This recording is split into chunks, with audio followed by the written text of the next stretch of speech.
message for you to help you get settled in on your first night. I know it can be a bit overwhelming, but I'm here to tell you there's nothing to worry about. You'll do fine. Welcome to Freddy Fazbear's Pizza, a magical place for kids and grown-ups alike, where fantasy and fun come to life. Now, that might sound bad, I know, but there's really nothing to worry about. The animatronic characters here do get a bit quirky at night, but do I blame them? No. If I were forced to sing those same stupid songs for 20 years and I never got a bath, I'd probably be a bit irritable at night too. So remember, these characters hold a special place in the hearts of children, and we need to show them a little respect, right? Okay. If there's one theory I've been sitting on out of fear of its reception, it's, well, the one you're now watching the video for. Let me get something out of the way right now. I am very familiar with criticism, and although I may come off as argumentative or even competitive, I will always stand by anyone who is willing to disagree with me, given that they're, not being an ass about it. At a point though, as a theorist, you just want someone to say, hey, I think you're right, which is why I've made some fairly low stakes theories that generally were received well. However, for this cold case episode, I'm going gloves off. As I teased at the end of my last cold case episode, today I'm talking about why I think there's not one Golden Freddy, but two.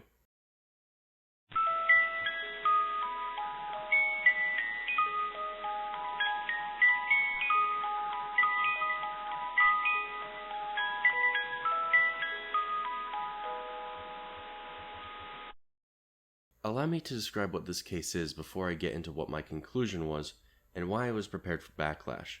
Golden Freddy as a character has been one of the most prominent, most beloved, and most recognizable characters in the Five Nights at Freddy's series, ever. Chances are, if you ask someone with only the most vague idea about what FNaF is from their childhood, they would at least be able to recognize Freddy and Golden Freddy. Despite this popularity though, Golden Freddy remains one of the most unexplored characters in the series, assumedly because their entire character revolves around being mysterious and unknown. That was especially strange come the time of Five Nights at Freddy's 2, which for the longest time perplexed pretty much everyone. This game had Golden Freddy in it during cutscenes, but also during gameplay, with a completely different design. It's a little odd, isn't it? Especially if you were in the camp saying Golden Freddy was a spirit. Did he just decide to change how he looks to fit his environment? With all that being said, we didn't get any real interpretation of this character in this game. In FNaF 3, however, it became clear what Golden Freddy's actual role was. In the Happiest Day minigame, you can put Golden Freddy to rest, and doing so frees all the spirits. Freddy, Bonnie, Chica, Foxy, and the puppet. So then the idea that Golden Freddy is the spirit binding all the other spirits to the world of the living, they couldn't move on until he did, until he got his happiest day. This also added new depth to the character. It implied that the child who possesses Golden Freddy was killed at their own birthday party. And with those 3 games, it became clear who Golden Freddy was and why they were so mysterious. They were a tragic spirit who was binding the others to the world of the living, not by their own accord, but by the sadness they endured. But then, Five Nights at Freddy's 4 came out. This shook things up a little. We were playing as the crying child, a character who at this point we didn't know, and a character who seemed to have trauma associated with this restaurant. I hesitate to say Fredbear's or Freddy Fazbear's, but there's a lot of Fredbear memorabilia and merchandise pretty much everywhere, and of course, the game ends at the crying child's birthday party, where they are stuffed into the mouth of the Golden Fredbear animatronic and are bitten.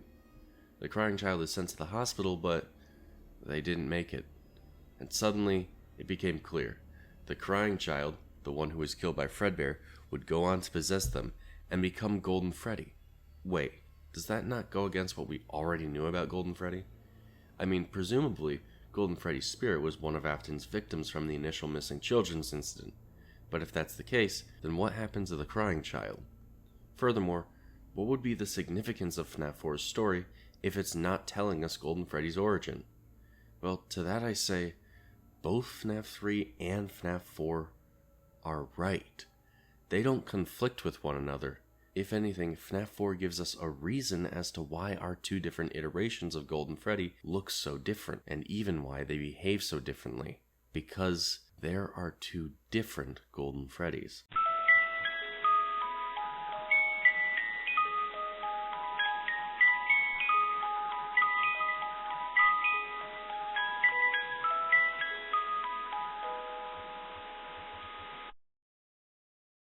Okay, I know that is a very bold accusation to make. Surely I have to be wrong. But do I? Our only two explanations for Golden Freddy changing appearances between FNAF 1 and FNAF 2 is that either someone found the old Golden Freddy suit and repaired it up to the Golden Freddy we see in FNAF 1, which is ridiculous when you consider that Golden Freddy might not even be a real-world object, or simply that Golden Freddy changes appearances to match whatever building he's currently in. Why? For fun, I guess. But that never appealed to me. I want an actual explanation. But while I'm busy figuring that out, here comes Scott Cawthon introducing one of the spirits' names, and then also Ultimate Custom Night. Scott Cawthon reveals the name of the spirit inside Golden Freddy as Cassidy, not in the survival logbook as you'll most likely be told, but instead the Ultimate Guide. Although the logbook was used to decipher the name, Scott fully canonizes it as Golden Freddy's name in the Ultimate Guide when referring to the gravestone ending of FNAF 6. This also tells us that Cassidy is the name of the fifth missing child, and not the name of the crying child. With that being said, we're told at the end of FNAF 4 that the crying child will be put back together by the Fredbear plush, which to me is a pretty strong indicator that the crying child would go on to possess Golden Freddy. We have two equally strong candidates for who Golden Freddy is, but they seem to conflict heavily. That is, unless there's two Golden Freddys. As I mentioned in my video on The Other Rabbit, we know for a fact that there are multiple Spring Bonnie iterations, so most likely there would be multiple Fredbears. If that's the case, then we could most likely expect to have seen these different Fredbears in the story. And lo and behold, in FNAF 1 and 2, we see two different versions of Golden Freddy, who we believe to be the ghostly apparition of Fredbear. But then we need to decipher which spirit is inside which Golden Freddy suit, why, and how this changes the story. This is where things get tricky. So let's start with Crying Child, since figuring out what this Fredbear is seems to be the easier job. This Fredbear has top teeth and a pole jaw system, which is consistent with withered Golden Freddy. So let's assume that this Golden Freddy is the Crying Child. Now for Cassidy. For this, we'll be looking at Ultimate Custom Night. This game involves a lot about Golden Freddy in terms of what they're capable of doing, and also gives us a better idea of Cassidy as a spirit. Most telling is that the vengeful spirit tied to Golden Freddy throughout the game is often referred to as the one you should not have killed. This tells us that the vengeful spirit was a victim of murder, ergo, our fifth missing child, Cassidy. In what version of Golden Freddy do we see twitching in the darkness as one of this game's final rewards? FNAF 1 Golden Freddy. But we're still not done. This Golden Freddy is never connected to Fredbear throughout the entire series. However, this one is. If you buy a death coin in UCN and only have Golden Freddy active, using the death coin on him will result in a jump scare from Fredbear. This character does heavily resemble FNAF 1 Golden Freddy, but given it is only activated by using a death coin on withered Golden Freddy, we're going to believe that between these two there is a connection. But even just the idea that withered Golden Freddy is present in UCN, but not regular Golden Freddy, adds on to this even further. Golden Freddy is considered a secret character. He never actually attacks you during your night, and can only be seen in this one instance, what many call UCN's ending.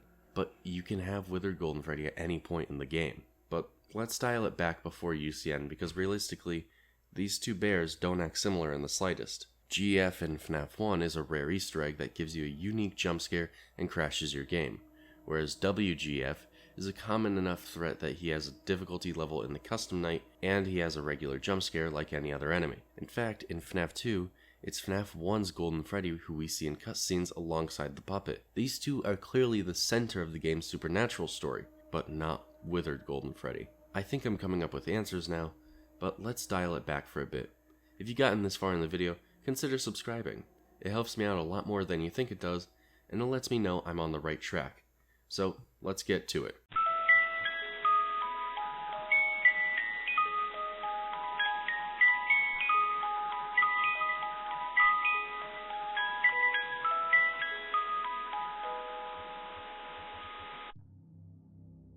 There are two different Golden Freddys. The Crying Child, after being bitten by the Fredbear animatronic in 1983, would die in the hospital, flatlining. His imaginary friend, the Fredbear plush, would then help him move on. When he says, "I will put you back together," I imagine this is the Fredbear plush telling Crying Child what's about to happen to him.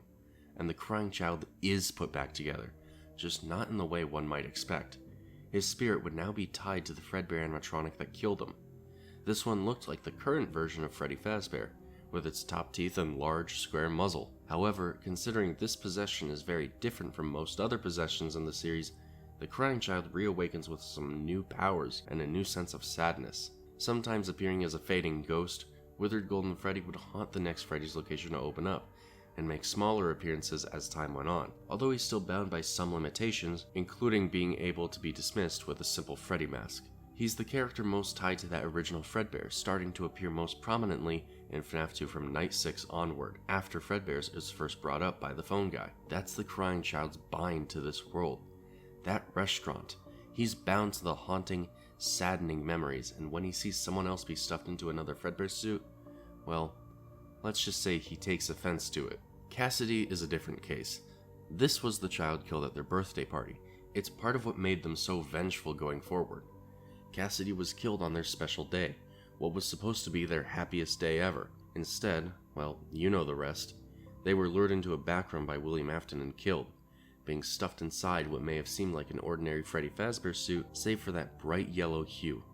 And thus, Golden Freddy was born. Racked with rage and anger, this Golden Freddy took control, permanently binding the spirits of the other robots to itself so long as Afton was still alive and kicking, and even beyond that. The main thing that separated Cassidy from the crying child, however, was in the amount of raw power Cassidy had. Sure, crying child could appear and disappear at will, but Cassidy would be able to slip through the night guard's defenses and appear in front of them at will. It could haunt William wherever he went, and eventually, when all was said and done, it could trap him, prevent him from moving on. Golden Freddy would capture all of the other spirits, and Afton's own creations, and torment him in a never-ending cycle, battling against his own robots, including the withered Golden Freddy that Cassidy didn't know all that much about. All the while, Cassidy was still in the world of the living, twitching violently as it tormented William inside its own head, never resting, never giving in. And there you have it. All in all, I think there being two Golden Freddys is more beneficial for the fanbase than the alternative, that being us having no idea what the actual deal with these two potential candidates are. Am I right? Well, I do think Scott may have been leaning this direction once upon a time. I mean, to tell a Golden Freddy origin story so soon after giving a Golden Freddy finale does make me feel like Scott was cluing us in on larger elements at play, but I can't be certain. One thing I do think is worth pointing out, though, is realizing just how different withered Golden Freddy and Golden Freddy really are. They don't act the same, they don't look the same. They have different appearances, and in a game where Golden Freddy is the puppet master behind everything, withered Golden Freddy being a separate character makes the most sense to me, because that's how the game treats the character. So I figured, well, maybe that's what we're supposed to be doing. Not trying to bend the games to fit our ideas, but bend our ideas to fit the, well, you know. But anyway, that's just my thinking. If you enjoyed this video, please be sure to subscribe, and I'll see you guys in the next one. Peace.